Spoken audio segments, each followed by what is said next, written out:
부와 빈. 세상 사람들은 나누는 기술이 부족하여서 언제나 어디서나 부한 자와 가난한 자가 있게 마련입니다. 설사 나누는 기술이 있다 할지라도 사람에게는 욕심이 있어서 나누기를 원치 않기 때문에 그 정도는 날이 갈수록 심화되어 갈 수밖에 없습니다.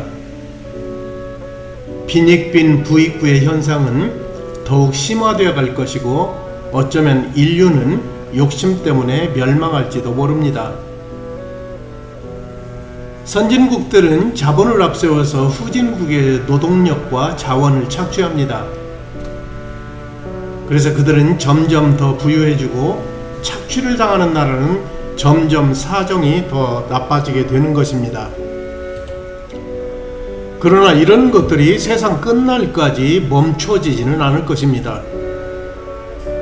결국에는 하나님이 원치 않는 방향으로 역사가 진행될 때 하나님은 인류의 역사에 직접적으로 개입하실 것입니다.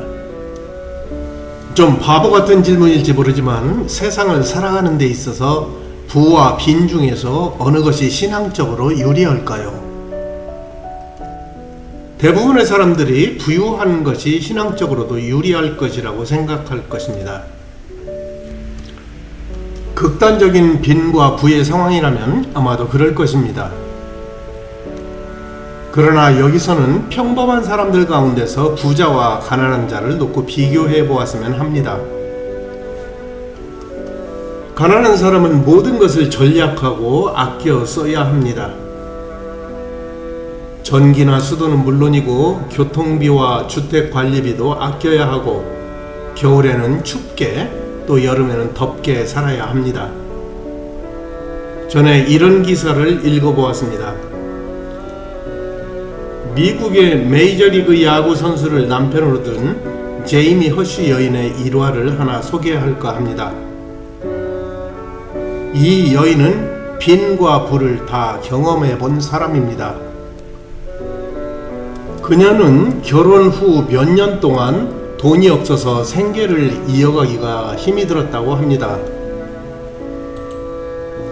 모든 것을 아껴 써야 했고 오직 하나님께 의지하면서 열심히 일해서 생활할 수가 있었다고 합니다.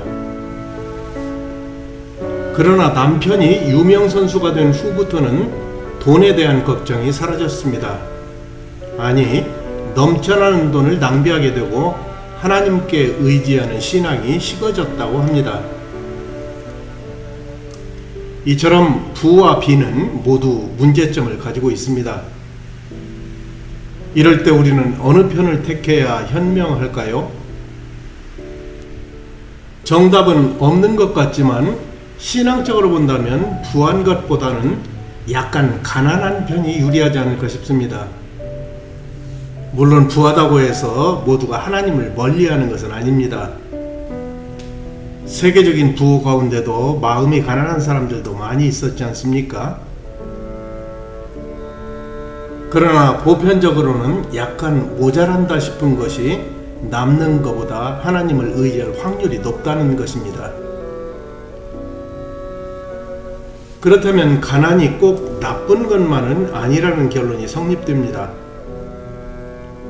이것은 제 생각이 아니고 성경의 말씀입니다.